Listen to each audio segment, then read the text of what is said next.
दर्शक हैं और दिल्ली से इस वक्त हमारे साथ जुड़े हैं फोन लाइन पे। सुनील जी नमस्कार, पूछिए अपना सवाल। नमस्कार सर।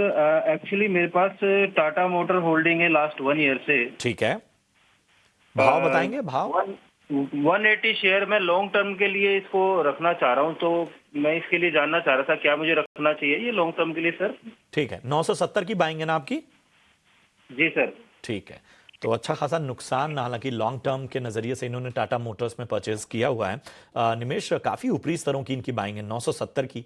और हालांकि जो इन्वेस्टर्स हैं उन्हें दोष नहीं देना होगा, क्योंकि एक वक्त पे जिस तरह की रैली ये दिखा रहा था वहाँ पर बहुत सारे इन्वेस्टर्स ऊपरी भाव पर फंसे हुए हैं। तो हमें ज़रा बताइए टाटा मोटर्स पे लंबी अवधि के नज़रिए से आपकी राय क्या होगी? बाइंग प्राइस का ज़रूर ध्यान रखिएगा, 970 की इनकी खरीदारी।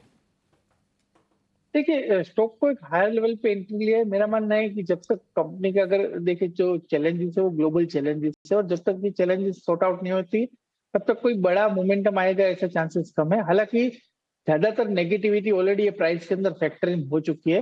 अगर आप देखें तो वीक चार्ट स्ट्रक्चर, तो स्टॉक वीकली 200 वीक की एवरेज के पास जो है वो ट्रेड कर रहा है। नीचे की तरफ स्ट्रॉन्ग सपोर्ट एरिया 650 के आसपास का है। तो मेरा मानना है कि यहाँ से डाउनसाइड लिमिटेड है। आपका नजरिया लॉन्ग टर्म का है, डेफिनेटली आप होल्ड कर सकते हैं। और जब भी स्टॉक के अंदर थोड़ा बहुत मोमेंटम बनता है या शॉर्ट टर्म एवरेजेस जो रहती है उसके ऊपर अगर निकलता है, 710 715 के ऊपर स्टॉक अगर निकलता है, तो मेरा मानना है कि आप स्लोली, अगर आपके पास स्पेस है तो आप एवरेज आउट भी कर सकते हैं। लॉन्ग टर्म के लिए से व्यू मेरा बुलिश है। हालांकि मोमेंटम जो है वो आपको जल्दी देखने को नहीं मिलेगा, क्योंकि चार्ट स्ट्रक्चर ये सजेस्ट कर रहा है। बट ऑल ओवर आप लॉन्ग टर्म के लिए होल्ड करेंगे तो आपके बाइंग प्राइस आने के चांसेस ज्यादा दिख रहे हैं। डाउनसाइड यहाँ से मुझे काफी लिमिटेड दिख रही है। टाटा मोटर्स में रणनीति बताते हुए निमेश इसी के साथ बहुत बहुत धन्यवाद आपका, आपने समय दिया और दर्शकों का मार्गदर्शन किया, उनके स्टॉक स्पेसिफिक सवालों के आपने जवाब दिए। ऑप्शंस के चैंपियन।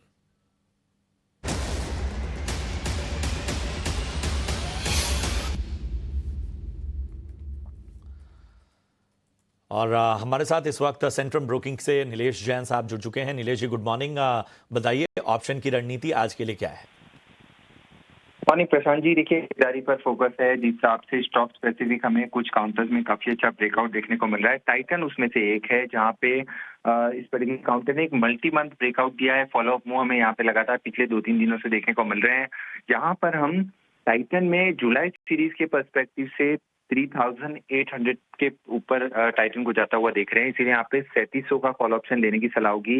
98 से 100 की रेंज में फिलहाल ट्रेड हो रहा है, यहाँ पर खरीदना होगा। 77 के स्टॉप लॉस से 150, 125 एंड 151, 125 पहला टारगेट और दूसरा लक्ष्य 151 का ध्यान में रख के चलना होगा।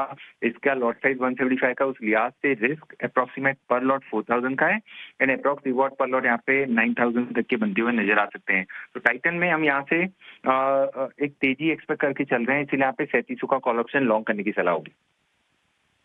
तो 3700 का कॉल ऑप्शन आपको टाइटन में लॉक करने की सलाह। नीलेश जी बहुत बहुत शुक्रिया।